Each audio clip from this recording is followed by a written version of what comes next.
Howdy folks, Corky Duke here. Bomber Crew is the game and Los Angeles Rams is the name of this campaign. Let's take off and fly our 11th mission. Search and rescue the Balearics. Here we go.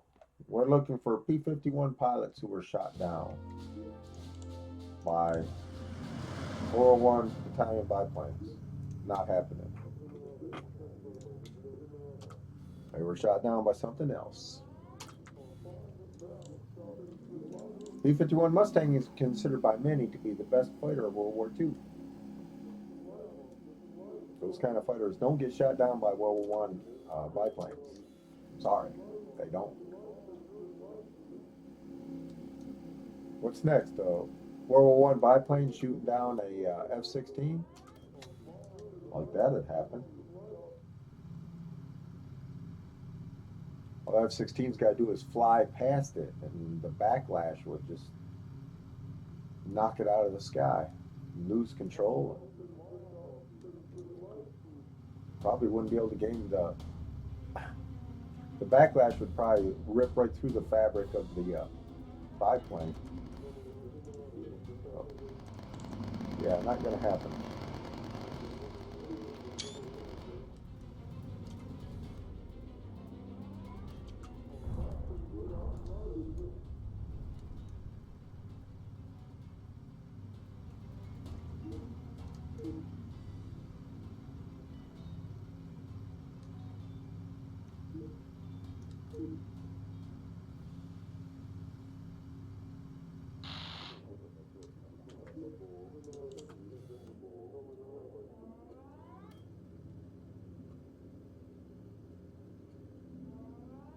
Alrighty.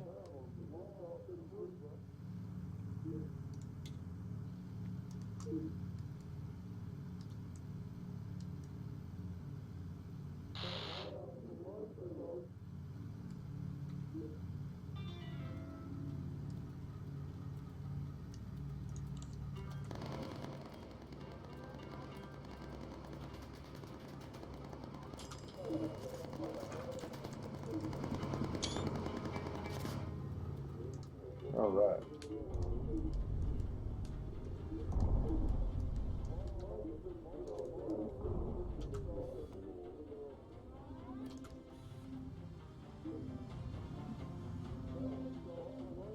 There'll be more fighters coming any time now. There they are.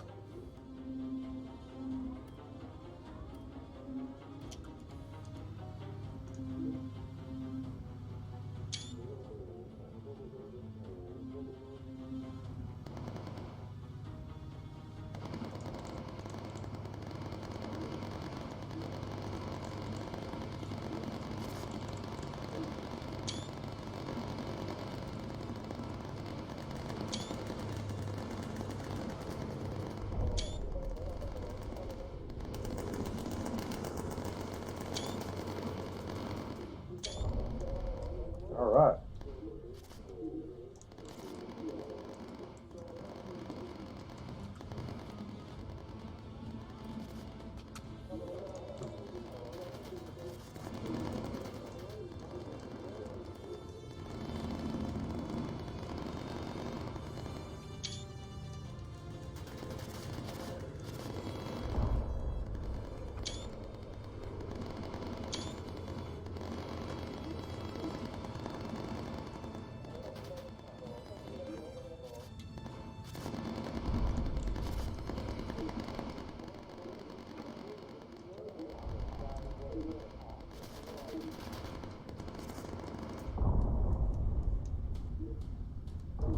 All right, that battleship should be on the other side of this island.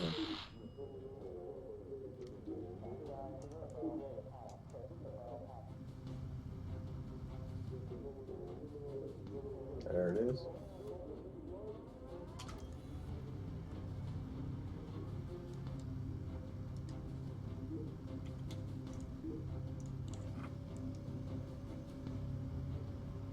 Or is it a sub? Maybe it's a sub. I thought it was a... No, it is a battleship. That's what I thought. Sub's farther up towards the base.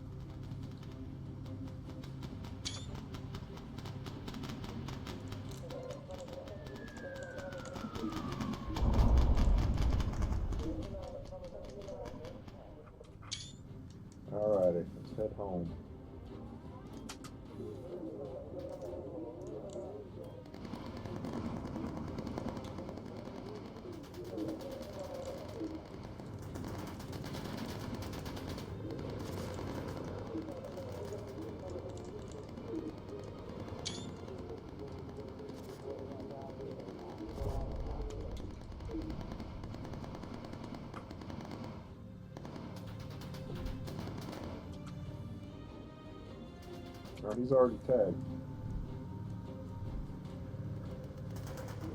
Come on now. Get that. Is he? He is. No, he's not tagged. Okay, he is now. Okay. I didn't realize he wasn't tagged. He's not tagged either. Yeah, what's going on here? Oh, I know.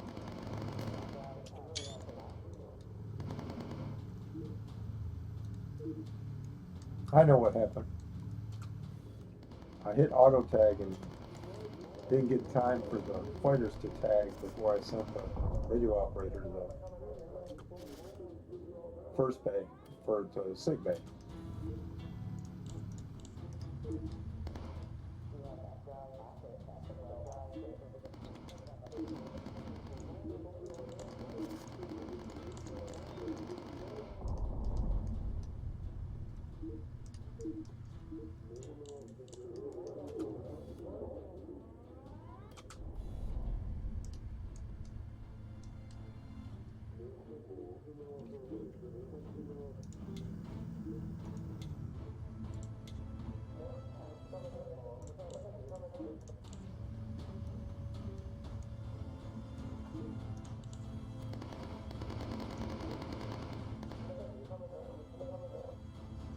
That was quick. Good shooting. Okay. Where's this thing at? So too many clouds in the way. Why are all these clouds in the way?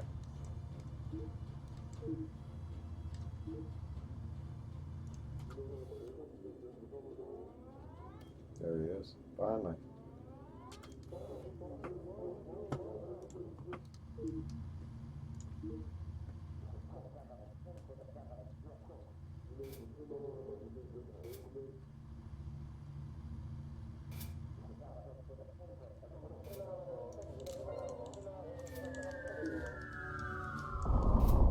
We can never get him.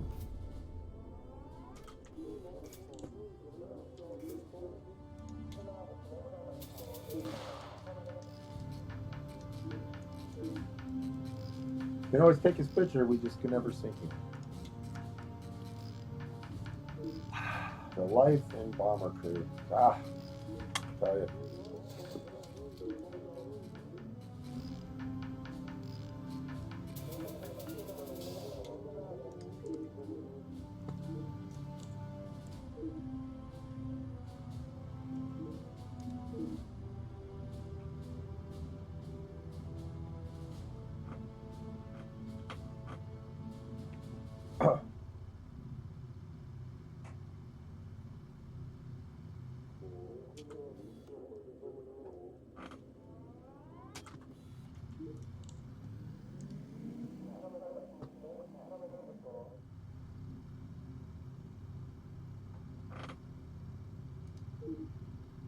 Goodness sakes, we got a number of holes in our plane.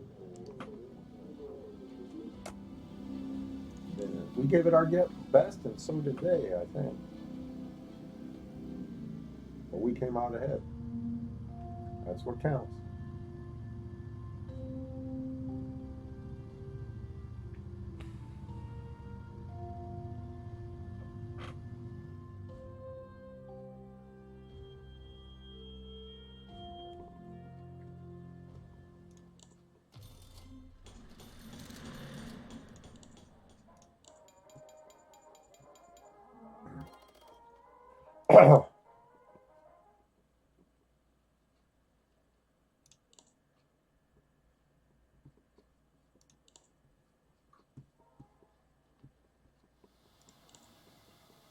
Okay, all the guns are 50 caliber. That's good.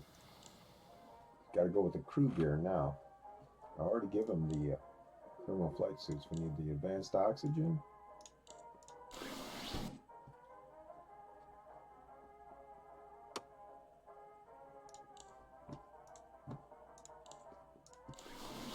And we can start with the other stuff.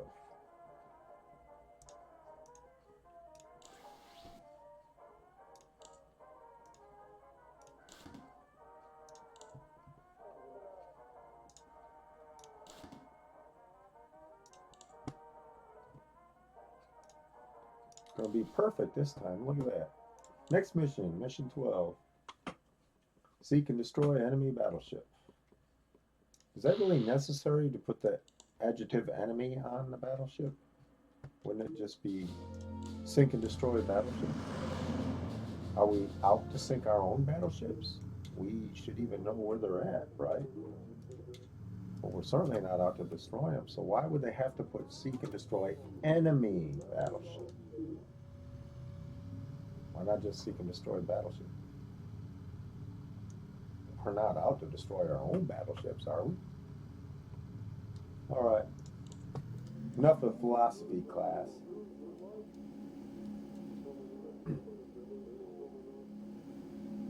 But, you know, it raises a good question. One thing I hate is unnecessary adjectives.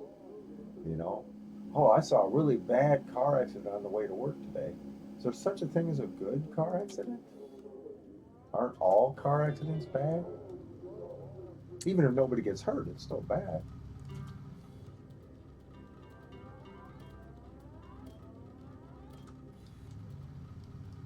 Just asking, what do you think? Let me know in the comments.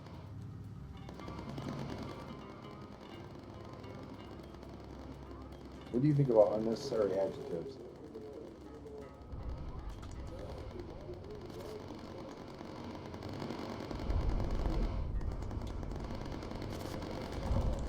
Unpacked our adjectives. He was a hairy bear. He was a scary bear.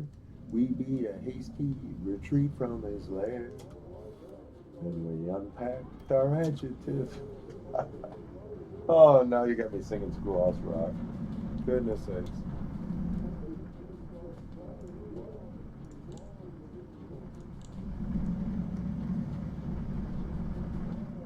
My favorite would be the history Schoolhouse Rock, but they got a lot of it wrong. No More Kings, Elbow Room is all wrong.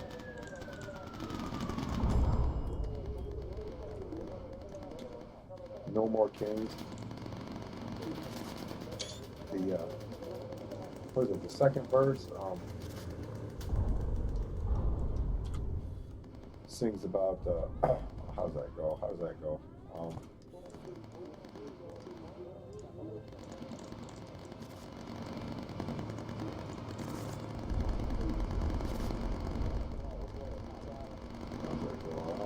Man, I'm trying to think of it now. I'm trying to think of it.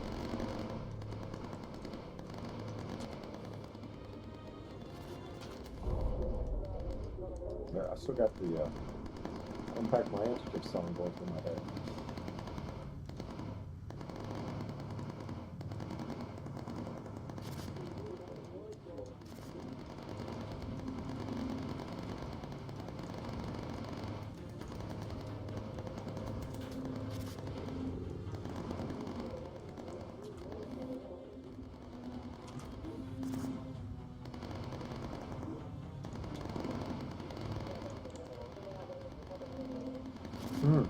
More forget it from mid-altitude.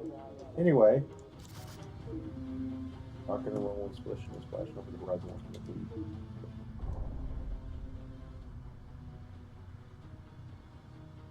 He taxed their property. He didn't give them any choice, which is not true. He did not tax their property. And back in England, he didn't give them any voice. That's called taxation without representation. It's not fair. When the colonies complained, the king said, I don't care, which is not true. That's not what happened at all. What happened was the French and Indian War had been fought to basically free up the colonists' worries about the French. It had been fought to make them safe from the French intrusion, the French invasion. And because of that war, the French and Indian War, it cost England a lot of money. They almost went bankrupt because of that war. The country of England, there was always jokes in London about the country going bankrupt because of the French and Indian War, and they did that to save the colonists. And the colonists paid hardly any taxes. most of the taxes they paid were tariffs, so they were invisible taxes. So when they screamed that they can't, the average German, the average English citizen paid 25 times more taxes than the American colonists. So they were not impressed when the Americans screamed, "You can't tax us." And the king wasn't saying, "I don't care." He was saying, "We fought this war to save your butts from the French. You're going to pay your fair share of taxes." And this was oh, I know what I don't have. This was the Americans' chance to say, "Hey, look, we don't need to be ruled by this pipsqueak island off the coast of Europe. We can run our own country." And that's basically what it was about. No, the whole war was about 8 years. And that's really, that's the misconception about the no taxation without representation. Man, you want to talk about no taxation? Man, we get being taxed like 200 times more than the American colonists were during the Revolutionary War, at least. I mean, there's supposed to be a provision against dual taxation, yet all our stuff is, I mean, our income gets taxed. Okay, then if you get an inheritance, you get an inheritance tax. Well, that money, that inheritance money, was already taxed because of income tax. Now it's getting taxed again because of an inheritance. We are like double, triple, and quadruple taxed. All of our money is, and it's just ridiculous how much we're being taxed now compared to how much the American colonists were being taxed, which is hardly nothing at all.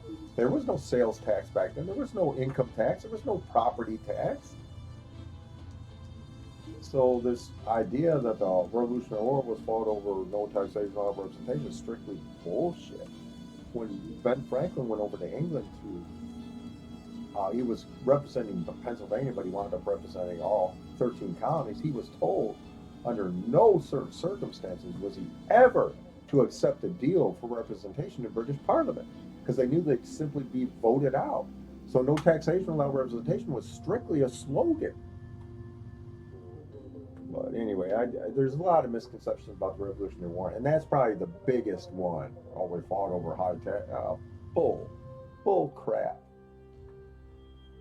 And I kind of get pissed about it because it's almost a lie. It's so badly misrepresented. The King George was not a tyrant. He was asking his colonists, his subjects, to be loyal to him. And the colonists weren't having it. The colonists were looking at this as their chance to rule. And so the founding fathers were ambitious, They wanted to rule. I gotta get the electrical heating mittens. That's what's keeping these guys from being toasty warm. That's what we needed. Now we can be toasty warm. And complain about the Revolutionary War at the same time. How about that? All right, let's go right on down with all the gear these guys are going to need. So we got headgear, so we need the flying helmet Mark II, and the boots, the plimsolls. And just keep doing this till everybody gets what they need without being taxed. They're not being taxed. Oh, that's going to be on my mind for the rest of the day now.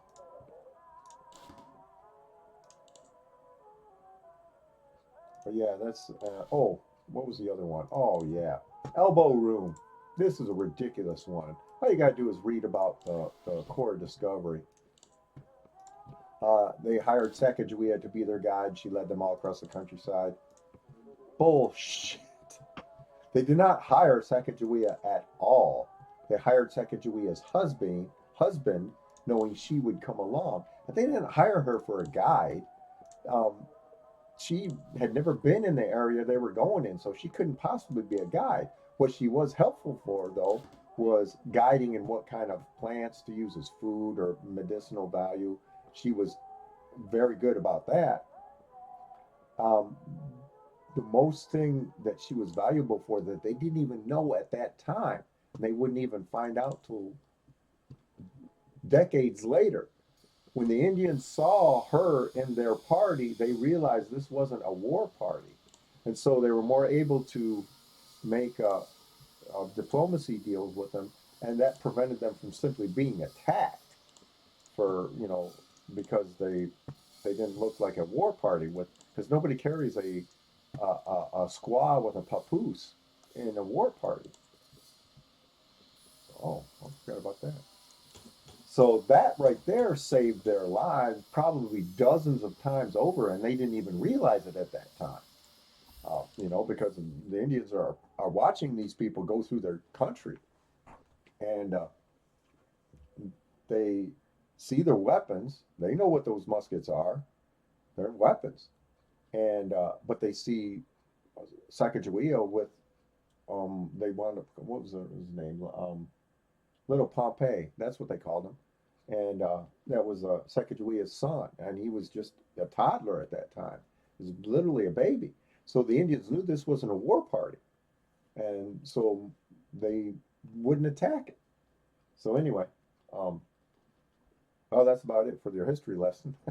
I'm Corky Duke, CorkyDuke.com is my website. Like, comment, share my videos, subscribe to my YouTube channel, I appreciate it, and a history lesson too. Thanks for watching, and we'll see y'all later. My live stream on this bomber is Friday, tomorrow, which is March 3rd, 3 p.m. Central Standard Time. Thanks for watching, and we'll see y'all later. Y'all take care. Bye.